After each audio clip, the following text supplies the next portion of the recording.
Red టీవీలో మీ వ్యాపార ప్రకటనల కోసం ఈ నంబర్ ని సంప్రదించండి 6281747728. ఇప్పుడు వాళ్ళ ఆవిడ ఉంది ప్రశాంత్ రెడ్డి గారు ఏదో ఆశ్చర్యకరమైన మాటలు మాట్లాడుతున్నారు. ఆవిడ రెండో పెళ్ళి, మూడో పెళ్ళి, ఐదో పెళ్ళి, ఎవరెవరు జీవితాలు ఎవరిని నిర్ణయించగలం? నాకు మొన్న అయింది పెళ్ళి, మీ అందరూ తెలిసిన విశాఖపట్నం పామ్ బీచ్లో అయింది. ఎప్పుడు వచ్చినాను నేను ఇండస్ట్రీకి, ఎప్పుడు పెళ్లి చేసుకున్నాను, ఎవరి పెళ్ళిళ్ళు ఎప్పుడైనాయి, ఎవరెప్పుడు పెళ్ళి చేసుకోవాలా, ఎవరిని చేసుకోవాలని ఈ గాడిది నిర్ణయిస్తాడు. ఇడు కోవూరు ప్రసన్న కుమార్ రెడ్డి అనేవాడు ఇందా చెప్పాను కదా, యుద్ధం చేస్తే మగాడికి మధ్య ఉండాలి తప్ప, ఒకవేళ ఆడమనిషికి గొడవ జరిగితే ఆడమనిషికి ఉండాలి తప్ప, ఆడవాళ్ళతో సంబంధం లేని రాజకీయ పార్టీలకు ఉండేటి ఈ నెల్లూరులో నల్లపురెడ్డి శ్రీనివాసరెడ్డి గారు కావచ్చు, మాగుంట సుబ్బారెడ్డి గారు కావచ్చు, నిజమల్ జనారెడ్డి గారు, వీళ్ళంతా కూడా చాలా హుందాగా బతికేటోళ్ళు. ఎక్కడ కలిసిన ఆడవాళ్ళు గౌరవించేవాళ్ళు, ఆడవాళ్ళ గురించి మాట్లాడకుండా వెళ్ళే పరిస్థితులు సృష్టించిన వాళ్ళ పిల్లకాయలే వీళ్ళందరూ, బయట వాళ్ళు కూడా కాదు. మళ్ళీ వాళ్ళ ఇష్టము. వేమిరెడ్డి గారు కష్టపడ్డారు, ఇష్టపడి పెళ్లి చేసుకున్నారు.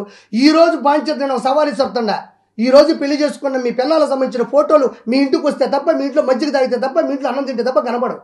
ఆ మహానుభావుడు ఈ వయసులో కూడా తన భార్యని ప్రతి ఫ్లెక్సీలో పక్కన పెట్టుకొని, నా భార్యకి నేను సమానమైన ధర్మం ఇవ్వాలి, నా భార్య నాతో పాటు ఉండాలి, నన్ను నమ్మొచ్చింది, నా భార్య నాతో సమానం, నేను ఏది అనుభవిస్తే నా భార్య అది అనుభవించాలని ఈరోజు నిలబెట్టిన సంస్కారం గాడిదల్లారా, ఆ మనిషిని చూసి నేర్చుకోండి. పోండి, ఈరోజు ప్రశాంత్ రెడ్డి గారు ఆయన లేని ఫోటో ఎక్కడుంది, పోమే టీ పెట్టుపో, చేపల పులుసు వడ్డించుపో.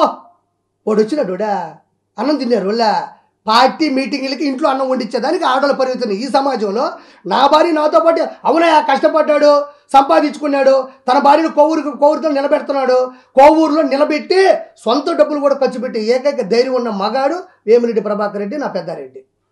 మీరు వచ్చిన డబ్బుల్ని దొబ్బేసేది కాక వచ్చిన పథకాన్ని దొబ్బేది. ఆయనకి అసలు ఒరిజినల్గా చెప్పాలంటే వేమిరెడ్డి ప్రభాకర్ రెడ్డి గారికి అసలు రాజకీయాలు అవసరం లేదు. అగ్నికి వాయువు తోడుంటే ఆ మంటలు బాగుంటాయని, ఆయన ఉన్న డబ్బులకి ప్రభుత్వ అధికార లాంఛనాలతో ఉన్న డబ్బు కూడా బాగుంటే 10 మందిని న్యాయం చేద్దామని వచ్చారు. కోవూరులో నిలబెడితే ప్రశాంత్ రెడ్డి గారిని పంపించారు. దినేష్ రెడ్డి గారు కొంచెం హట్ అయినారు, ఎందుకంటే ఫస్ట్ తిరిగినాడు. వాళ్ళు మాట్లాడుకున్నారు, అందరూ సంతోషంగా ఫీల్ అయినారు. ఈరోజు దినేష్ రెడ్డి గారు, పోలవరెడ్డి శ్రీనివాసరెడ్డి కూడా ఆయనతో పాటు పరిగెడుతున్నాడు. మనకేంటి నొప్పి?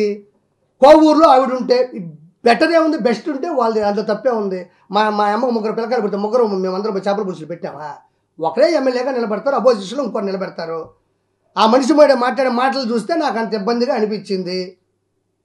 కోవూరులో నిలబడ్డ వేమిరెడ్డి ప్రభాకర్ రెడ్డి, మొన్నటిదాకా ఆది దంపతులు, నా తల్లిదండ్రులు, నువ్వు వైసీపీ నుంచి టీడీపీకి వెళ్ళామన్నాడు. ఇతను టీడీపీ లేడా? ఆ రోజు లేడా?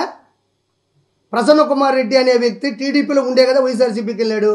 అది ఎక్కడ మర్చిపోయినావు ఆ పద్ధతి? నువ్వు ఎక్కడ మర్చిపోయినావు ఆ పద్ధతి? ఆ పాడు నీ నోటుకు వచ్చి నువ్వు వస్తావు, నువ్వు గాడిద మొహం కొట్టేసుకొని ఏడ మర్చిపోయినావు నువ్వు? ఒక ఆడమనిషి మహిళా విభాగంలో ఉండే ఒక మనిషి కోవూరు, నీకు దమ్ము ఉంటే వేమిరెడ్డి ప్రభాకర్ రెడ్డి గారు చేసిన అవినీతి గురించి మాట్లాడు, వేమిరెడ్డి ప్రభాకర్ రెడ్డి గారు మాట్లాడిన చీటింగ్ గురించి మాట్లాడు, వేమిరెడ్డి ప్రభాకర్ గారు కబ్జా చేసిన పొలాలు ఏమన్నా ఉంటే వాటి గురించి మాట్లాడు, వేమిరెడ్డి ప్రభాకర్ గారు ఎవరినన్నా తప్పుడుగా మాట్లాడు. అంతేగాని ఈ టైంలో పెళ్లి చేసుకున్నారు, రెండో పెళ్లి చేసుకున్నారు, మూడో పెళ్లి, నిత్య పెళ్లి కొడుకు అన్నాడబ్బా ఆ మనిషి. నిత్య అన్నదానం అంటే ఏంది? ప్రతిరోజు జరిగేదాన్ని నిత్య అన్నదానం అంటారు. నిత్య అవసర వస్తువులు అంటే ఏంటి? ప్రతిరోజు అవసర వస్తువులు అంటే నిత్య, అంటే ఒక పెళ్లి చేసుకుంటే నిత్య పెళ్లి కొడుకు అంటే అప్పుడు జనాలందరూ వామ్మో వేమిరెడ్డి ప్రభాకర్ రెడ్డి గారు ఇలాంటోడా అని అనుకుంటారని ఇతను ఒక హిప్నోటిజం సైకలాజికల్గా క్రియేట్ చేద్దాం అనుకున్నారు. నిత్య పెళ్లి కొడుకు అంటే ఏంది? ప్రతిరోజు ఒక పెళ్లి చేసుకోవాలి. వీళ్ళందరూ ఆడిపోయినారు. లేకపోతే నువ్వు ఇచ్చి పెళ్లి చేసావా? లేకపోతే నువ్వేమన్నా బ్రోకర్వా? నువ్వు పెళ్ళిళ్ళు చేసావా? లేకపోతే నువ్వు పెళ్ళిళ్ళు బ్రోకర్వా? పెళ్ళిళ్ళు బ్రోకర్లు తప్పేం కదా, అందరూ అదే అంటారు, మధ్యవర్తిని బ్రోకర్ అంటారు, తప్పే ఉంది. నువ్వేమన్నా పెళ్ళిళ్ళు చేసావా? ఇవన్నీ ఎగిరిపోయినాయి గాలిలో. ఆయన ఇష్టపడ్డాడు, కష్టపడ్డాడు, ఆయన సతీమణిగా తీసుకున్నాడు. సమానమైనటువంటి ఈరోజు ఆలోచనలతో వాళ్ళిద్దరూ చూడముచ్చని జంటగా ఉన్నారు. అది కదా బతుకంటే. ఎదురు వాళ్ళ ఆడవాళ్ళతో మాట్లాడడం వల్ల నీకు దమ్ము ఉంటే అవినీతి ఏం చేశారు, అరాచకం ఏం చేశారు, కీడేం చేశారు, కబ్జా ఏమన్నా పొలాలు చేశారా, ఎవరన్నా మర్డర్ చేసి మానభంగం చేశారా, వీటిని వెలుగులోకి తీసుకురా. అది రాజకీయ పద్ధతిలో ఎదుటోళ్ళ మీద గెలవడానికి, నువ్వు ఓటమి లేకుండా జీవించడానికి అవుతాయి తప్ప ఎదుటోళ్ళని పట్టుకుని ఆడవాళ్ళ మీద పడిపోతే ఎవడు మీ నాయకుడు నేర్పించాడా? తల్లిని చెల్లిని వదిలేస్తా, బాబాయిని నరికేస్తా, తల్లిని చెల్లిని తరివేస్తా, బాబాయిని నరికేస్తా, అపోజిషన్లో ఉండే ఆడవాళ్ళ మీద దూకేస్తా. ఈ పద్ధతి ఎక్కడ హైదరాబాద్ నుంచి ఆంధ్రప్రదేశ్కి వచ్చి, ఆంధ్రప్రదేశ్ నుంచి ఈరోజు ఎక్కడికి వచ్చింది తెలుసా? మన కర్మ నెల్లూరు జిల్లాలో ఉండే కోవూరుకి వచ్చింది. వాళ్ళు ఇష్టపడ్డారన్నా. మనం పెళ్లి చేసుకుంటాము, తట్టకుండా ఇంట్లో పరిస్థితులు బాగాలేకుండా ఉంటాయి, మన చేతుల్లో ఉంటుంది ప్రాణమా. యముని మనం పట్టుకుని బదులు అడగలము. మన అప్పటి రోజులు దేవుడు కనబడి దానిక అనుకున్నావు జరగవు. ఆ తర్వాత పెళ్ళి అవుతుంది. ఈరోజు నువ్వు 22కో 30కో చేసుకుంటావు. ఏమన్నా అబ్దుల్ కలాం కన్నా నువ్వా? శ్రీహరికోటలో అబ్దుల్ కలాం చేసినటువంటి స్వయం కృషి చేసే పిల్లకాయలు ఏమన్నా కన్యావా? లేకపోతే నువ్వు మీ ఆవిడ కలిసి ప్రపంచానికి ఆదర్శవంతంగా ఏమైనా బతుకుతున్నారా? నీ సొంత అన్నదమ్ములకే పిండం పెట్టావు, వాళ్ళకి ఇప్పుడు దండం పెట్టి యూట్యూబ్లో పెట్టారు, వీడియో ఆడియో పెట్టారు. ఏం చేస్తున్నావు? సొంత అన్నదమ్ములు నువ్వు వాళ్ళని చచ్చిపోయావు, నువ్వు చచ్చిపోవాలని వాళ్ళు. నోటుకు వచ్చింది కోవూరులో నువ్వు వేమిరెడ్డి ప్రశాంత్ రెడ్డి గారి మీద చెప్తాడు డయాబెటీస్ అంట. ఏముందన్నా, చిన్న పిల్లకాయలకి 5వ తరగతి పిల్లకాయలకి వస్తుంది షుగరు. డయాబెటీస్ వచ్చి ట్యాబ్లెట్ వేసుకుంటే కానీ లేచి నిలబడలేడు అంటున్నాడు. అవును, ఆయన వయసు 60 చిల్లర ఉంటుంది, డయాబెటీస్ వచ్చింది, ఓ ట్యాబ్లెట్ వేసుకున్నాడు, కుదుట పడ్డాడు, లేచాడు. ఇందులో అవినీతి ఎక్కడుంది? ఇందులో ఓటమి ఎక్కడుంది? ఇందులో పోటీ దిగకుండా ఉండే తత్వం ఎక్కడుంది? ఆయన ఇష్టపడ్డాడు, పెళ్లి చేసుకున్నాడు. వాళ్ళ కుటుంబంలో లేని ఒక ఆడమనిషి చేత, హుందాగా బతికే ప్రశాంత్ రెడ్డి గారి చేత ఆవిడ కోవూరు ఆత్మీయ సభలో కూర్చొని ఆవిడ నా పరిస్థితిని చెప్పుకునే స్థాయికి ఒక ఆడమనిషిని దిగజార్చిన వీళ్ళు ఒక రాజకీయ నాయకులా? మీకు ఆడోళ్ళు లేరా? మీ ఇళ్ళలో ఆడోళ్ళు లేరా? నేను దూకనా? నేను గాను దూకి అడ్డంగా కోవూరులో నిలబడ్డంటే ఒక్కొక్కడు కొవ్వు తీస్తా గాడిద కొడకల్లారా. వేమిరెడ్డి ప్రభాకర్ రెడ్డి గారి కుటుంబం మీద అడ్డదిడ్డంగా దూకాలంటే అడ్డంగా కిరాకార్పం దాటుకొని పోవాలా. కోవూరుకు నేను వస్తాను, నీకు దమ్ముంటే ఆపు. కోవూరులో నువ్వు డిపాజిట్లు రాకుండా పోతావు నీ జీవితంలో. నువ్వు ఆడవాళ్ళ మీద మాట్లాడేది ఏంటి? పక్కన ఎవరో ఏటును కూర్చోబెట్టుకున్నాడు కేటుగాడిని, విజయసాయి రెడ్డి. నిజాయితీగా మాట్లాడి ఈరోజు నా పక్కన చాలామంది ఉన్నారు, నేను ఒక్కనే కనబడుతున్నాను ఇక్కడ.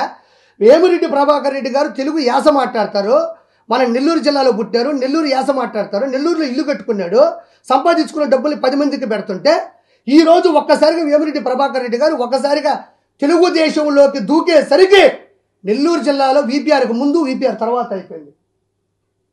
నెల్లూరు జిల్లాలో వీపీఆర్కి ముందు వీపీఆర్ తర్వాత రాజకీయ పరిస్థితులు మారే స్థాయికి వచ్చినాయి.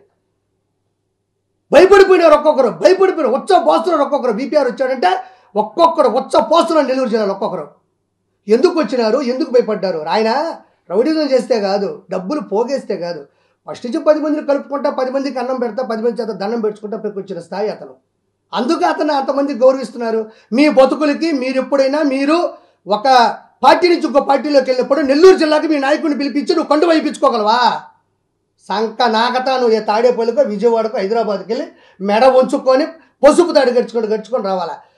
భారతదేశంలో ఒక సీఎం ఎన్టీ రామారావు గారి అల్లుడు నారా చంద్రబాబు నాయుడు గారి పార్టీలోకి వీపీఆర్ గారు వస్తే బాంచర్ వీపీఆర్ కన్వెన్షన్లో 25,000 మందికి భోజనాలు, చికెన్ బిర్యానీతో సహా ఎవడ తగ్గలా చెప్తే ఎక్కడ తగ్గలా మనిషి.